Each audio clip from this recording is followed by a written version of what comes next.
দর্শক, এই বিষয়ে আরো জানাতে বরিশাল থেকে সরাসরি যুক্ত হচ্ছেন সহকর্মী আরিফ হোসেন। আরিফ, বরিশালের তো ভয়াবহ অবস্থা। এখন নভেম্বর মাসের শেষের দিকে, এখন কিন্তু উল্টো চিত্র থাকার কথা।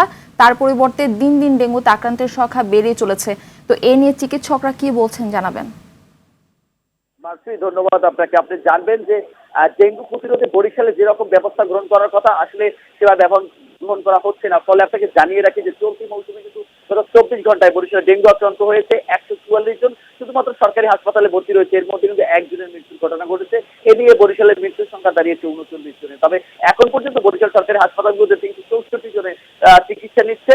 এছাড়াও কিন্তু বেসরকারি হাসপাতালগুলোতেও কিছু রয়েছে। তবে আমরা চিকিৎসকের সাথে কথা বলে যেমনটি জানতে পারলাম যে এবং এখানে যারা রোগী রয়েছে তাদের সাথেও কথা বললাম, তারা বলছেন যে নতুন কিছু সিমটম কিন্তু দেখা দিচ্ছে ডেঙ্গু রোগে যারা আক্রান্ত হচ্ছে। তো এর মধ্যে এখন বরিশাল সদর হাসপাতালে যে ভর্তি রয়েছে যে রোগীটি, আমি তার সাথে কথা বলছি, তিনি বলছেন যে এই ডেঙ্গু রোগে আক্রান্ত হয়ে পূর্বে যেমন শরীর ব্যথা ছিল, কিন্তু এইবার কিন্তু নতুন একটি সিমটম লক্ষণীয়, সেটা হচ্ছে যে কথা বলার যে ভয়েস, অর্থাৎ তার কণ্ঠস্বর কিন্তু চেঞ্জ হয়ে যাচ্ছে কথা বলার ক্ষেত্রে, এবং তার মাথা বারবার দেখা দিচ্ছে এবং শরীর যে ব্যথা সেটি তো রয়েছে। সুতরাং এই যে নতুন ভেরিয়েশনের যে বিষয়টি, এবং চিকিৎসকরা বারবারই বলে যাচ্ছেন যে ডেঙ্গু প্রতিরোধে খুব দ্রুত ব্যবস্থা গ্রহণ করতে হবে। কারণ আপনি জানবেন যে এখন পর্যন্ত বরিশাল বিভাগে কিন্তু ৭৪,০০০ ডেঙ্গু আক্রান্ত হয়েছে এবং চিকিৎসা কিন্তু তারা নিচ্ছে। তবে এর আগেও জানিয়ে রাখছি যে বরিশাল সিটি কর্পোরেশনের কিছু উদাসীনতা রয়েছে এবং অন্যান্য যে পৌরসভাগুলো রয়েছে সেখানে কিন্তু ব্যাপক উদাসীনতা রয়েছে। তবে চিকিৎসকরা বারবার বলে যাচ্ছেন যে ডেঙ্গু রোগে যদি কেউ সিমটম লক্ষ্য পাওয়া যায়, তবে তাকে দ্রুতই সরকারি হাসপাতালে ভর্তি হতে হবে। এই কারণে যে আপনি জানবেন যে বরিশাল এখন ডেঙ্গু রোগের জন্য খুবই মারাত্মক